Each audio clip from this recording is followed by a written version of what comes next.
Hey guys, Brian delivers you the goods here. I'm returning to you tonight for the worst to best Iron Maiden albums that I did promise you guys I was going to do. So this is going to be the last video for the night, and then I'll be returning to you more in the morning or whenever I get around to it. I just got a few responsibilities to take care of tomorrow when I wake up and all that.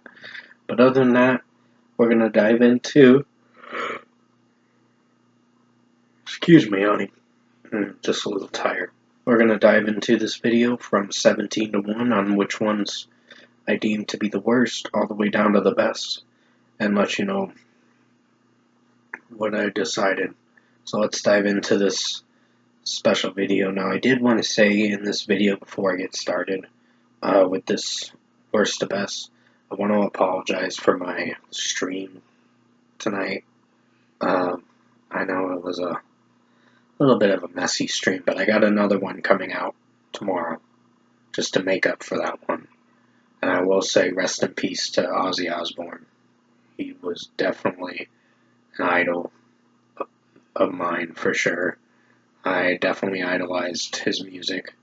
I was a big fan of his music. I enjoyed the last two albums he dropped, Patient Number 9 and also the Ordinary Man album. Yes, that's what it was called, Ordinary Man. And then Scream as well was another one that I enjoyed. So there were a lot of good albums from him, and even with Black Sabbath, like Crazy Train and Iron Man was another one. So let's dive into this worst to best. And like I said, Ozzy Osbourne will be missed. And definitely holds a place in my heart. And my condolences go to Sharon and his kids as well. I know they're struggling right now and dealing with a difficult time right now with the loss of Ozzy. So my condolences to them. And a legend has been taken from us recently, and it's really sad. But to get back into what I wanted to talk about, I just wanted to say sorry about the stream tonight. But I'll make up for a better stream on Music Talk tomorrow. Chill stream and Music Talk. So let's dive into this worst to best Iron Maiden albums tonight. So number 17 is Iron Maiden with Virtual 11. This was not a good record. I didn't really like any of the songs on here. So it was a complete shit show of material. I know it had, what was his name? I can't remember the guy's name. It was Blaze Bayley. Yeah, Blaze Bayley. That was his name. He was the singer for this record, along with the X Factor as well, which I will be talking about that record soon. But other than that, Virtual 11 was the worst record to finish out the Blaze Bayley series. So overall, that's my number 17 pick. Number 16 is Iron Maiden with No Prayer for the Dying. Another bad record I just can't get on board with. Most of the songs are complete shit. I mean, there might have been one song I might have liked, but other than that, wasn't a huge fan of this record overall. Complete letdown. Number 15 is Iron Maiden Killers. This one was not a terrible record, but it was disappointing, unfortunately. I think this record with, I know with the No Prayer for the Dying record, it had Bruce Dickinson in it, and this was one of the last two records before he departed from Iron Maiden for a little bit before returning in 2000. But other than that, Iron Maiden No Prayer for the Dying was not a good record. There might have been one or two good songs off it, but I just wasn't impressed with it. But Killers was disappointing, even with Paul Diano, which I heard he passed away in October of 2024. So, not that long ago, unfortunately. So, may he rest in peace too. But also, yeah, Killers was a 5.5 out of 10. Number 14 is The Book of Souls, the Iron Maiden record. I think this one was meh. It wasn't great. There were some songs I was not really feeling for too much. They were kind of okay tracks to average tracks. But overall, with the record itself, it just didn't surprise me as a great record. And yeah, I just sadly just kind of in the middle with this record. So, not the best record with Bruce Dickinson. His vocals weren't shining very well in this record. And overall, I think it could have been a little better. So it was just meh. So 6 out of 10 for that one. Number 13 is Fear of the Dark, the Iron Maiden record. I mean, most songs did good except for one song. Which that song was a complete disappointment. I forgot what the song's name was. I remember when I reviewed the record, which I did review the record in, I think it was June? Yeah, I think it was like late June when I reviewed it. So it's been a little bit since I've reviewed it, but other than that, you can definitely go check out my review for it. I just thought it was a man record.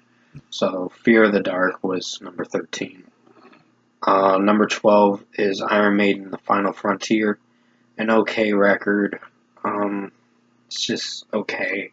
There were some songs I was like in the middle with, but majority like The Final Frontier.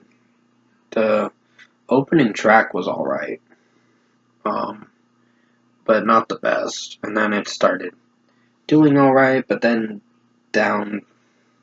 going downhill a little bit with the overall track, and it didn't really execute too well.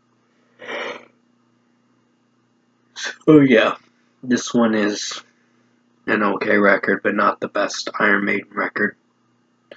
Number 11 is The X Factor by Iron Maiden. This had Blaze Bayley in it.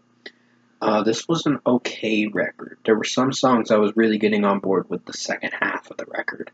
That's what I really enjoyed about it. The second half of the record was strong and interesting. And overall, I think this record just summed it up as something that I was interested in, but it just wasn't the best record, but it was okay. So, yeah, that's my number 11 pick, The X Factor by Iron Maiden. Blaze Bayley did alright with his singing from time to time with this record. There were some hit and miss moments with his singing in this record. So, yeah, 6.5 out of 10. The Dance of Death is at number 10. This one was a decent record. Not really anything special. Not anything great, but alright in its own way. So it's a 7 out of 10 for this one. There were some songs I was getting used to on this record with Bruce Dickinson singing, but most of the time it just wasn't like striking a landing as impressive with me. So, 7 out of 10 for this one. I remember scoring it a 7 out of 10, but you can go check out my review because I reviewed it a few weeks ago, and I can't remember all the songs, but I remember enjoying some of them. I'd have to go back and look at most of the tracks I reviewed off the Iron Maiden's discography overall. But yeah, Iron Maiden, The Dance of Death at number 10. The next one is at number 9 with A Matter of Life and Death by Iron Maiden. This one was a decent one. There were some strong songs on here from the beginning, but then there were some weak points as you progressed through the rest of the record. And it does feel like a boring slugfest to get through. Like a boring slugfest to get through, but it overall it did alright for the most part. So 7 out of 10 for this one. I didn't hate it. Bruce Dickinson's vocals did alright for the most part. It's just the way it's sounding overall that got me curious on how I was going to feel about the record. So, A Matter of Life and Death at number 9. It was just a decent listen. Number 8 is Iron Maiden with their self-titled album, with Paul Di'Anno as the singer in it. Overall, I think this record was actually decent. Probably the strongest decent listen that I enjoyed for some of it. There was a few songs like Charlotte the Harlot, I believe was one of the songs. That one was alright. Not my cup of tea, but alright. But overall, yeah. I think most of the tracks on the self-titled record were pretty solid for the most part, but then there were some hits and misses a little bit of bumps in the road with this record. So 7 out of 10 for this one. Number 7 is Iron Maiden with Somewhere in Time. Their 1986 record was average at best. It's not a terrible listen, but it's solid enough to listen through. So it made it at my number 7 because I deemed it to be at number 7. And it's alright of a listen. So, yeah. That's my overall score for it, 7.5 out of 10. You can go back and check my Iron Maiden Somewhere in Time album review out. I did it, I think, in June, like mid-June. So yeah, I've been doing the Iron Maiden discography albums for a little while. But overall, yeah, Somewhere in Time at number 7 by Iron Maiden. Number 6 is Senjutsu by Iron Maiden. This was actually a good record. It wasn't one of the best records. As coming back to it, I felt that there were songs like Days of Future Past, The Time Machine, that were not the best songs. But Darkest Hour, all the way to the end of the record, were solid enough. The Writing on the Wall was a good track, a very good track. Probably one of the highlights. Senjutsu and Stratego are solid tracks enough to get you through the record. And Lost in the Lost World was another good song for sure. But yeah, Death of the Celts, The Parchment, Hell on Earth were good songs too, but they were very lengthy for sure. So I think Bruce Dickinson's vocals worked from time to time in this record, but it did have its flaws and execution hiccups through the record. So Senjutsu at number 6 by Iron Maiden, 8 out of 10. Next by Iron Maiden is Peace of Mind at number 5. This was another good record that I enjoyed. I think this record actually impressed me to be in the top 5. So I was really impressed with this record. So 8 out of 10. Bruce Dickinson's vocals in this record did pretty well. There were a few songs on here that I could say I wasn't impressed with, but overall, from what I listened to, I think with how this overall record sounded, it was alright. So, yeah. That's my overall take on that. Pretty much 8 out of 10 for Peace of Mind by Iron Maiden. Next at number 4 is Power Slave by Iron Maiden. A really good record. This was one I gave a 9 out of 10. I was really enjoying this record. Probably one of the best records in their discography to be in the top 5 and worthy in the top 5. So I was really enjoying this song for sure. And yeah, this overall album mostly did very well with Bruce Dickinson's singing potential. This album was before Somewhere in Time, but it was a very strong record for a fourth studio album. So, really impressed with this one. I think it was No, it was a fifth studio album to be technical. Because Peace of Mind was before Power Slave, if I remember correctly. But overall, yeah, I really enjoyed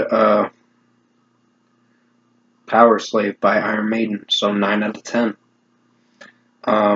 Number 3 is Brave New World by Iron Maiden. The Wicker Man was a pretty solid track for sure. Didn't hate that song. I think overall this track did fairly well for the most part. And execution wise, I think with what I listened to, I was really enjoying some of the songs on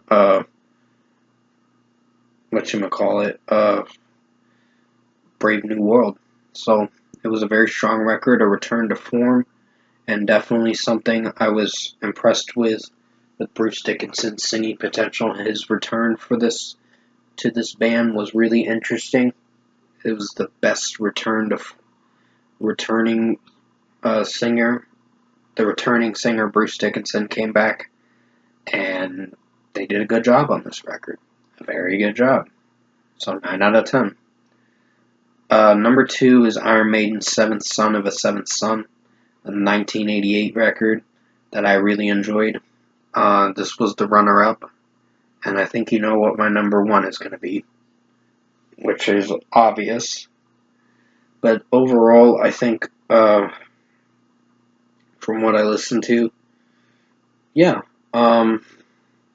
Seventh Son of a Seventh Son had pretty strong tracks. Like, the title track was really good. There were some other tracks on here that I really enjoyed. And as the 7th studio album, I believe, it was right after Somewhere in Time, this record. This was the last best record from them. And then they got to some cheesy moments through the rest of their discography that got a little hit or miss. But overall, I think Seventh Son of a Seventh Son is one of my favorite records from Iron Maiden. 9 out of 10 for sure. And finally, at number 1, drum roll please, Iron Maiden with The Number of the Beast. This was my personal favorite record from Iron Maiden. Definitely a fan favorite for sure. The title track is amazing. And so is the song after that. That did very well. I just love the title track for sure. It was definitely hard hitting. Bruce Dickinson's vocals shined very well, and through this whole record, for sure, all the tracks are bangers. And I enjoyed all, I believe it was 8 songs on this record, but they did very well with this record. So props to Bruce Dickinson and the band for impressing me with their 3rd studio album, The Number of the Beast. So that was a 10 out of 10 that I rated it when I did it back in June, I think it was June 15th when I reviewed that album. But overall, yeah, Number of the Beast at number 1 by Iron Maiden. That's going to be it for this worst to best Iron Maiden albums that I wanted to give you guys tonight. I will have more videos coming out tomorrow when I get a chance to come around to it. I gotta take my dog out for a walk tomorrow and do some other things during some of the day. But until then, I hope you enjoyed this Iron Maiden, worst to best Iron Maiden albums ranking video. Did the best I could to make this video as good as possible. Like I said at the beginning of the video, I did want to apologize for that stream tonight. I did want to clarify some things. I'll apologize for keeping the drama talk going too much, which I did mean some of the stuff, by the way, but I also kind of got overboard and carried away with it a little too much. And that I'll apologize for, and I won't bring it up again. So with that being said, I hope you enjoyed this worst to best Iron Maiden albums. I will have more, the Black Sabbath ones are next. Van Halen's going to be put on hold for a little bit. because of Ozzy's passing, and now since Ozzy's passing, I'm going to have to do the Black Sabbath and Ozzy Osbourne albums just to remember the late singer that passed at 76. So may Ozzy rest in peace for sure. May rock live on and heavy metal live on. Definitely rock on. Metalheads for sure. And like I said, my condolences to his family. I know they're going through a hard time, and uh, Ozzy meant a lot to us, for sure. A lot to the world. And he gave us everything we wanted. All the music that he gave us, that was enough to keep us entertained. So, pretty much, with this closing of this video, I hope you enjoyed this video tonight for worst to best Iron Maiden albums, and thanks for watching.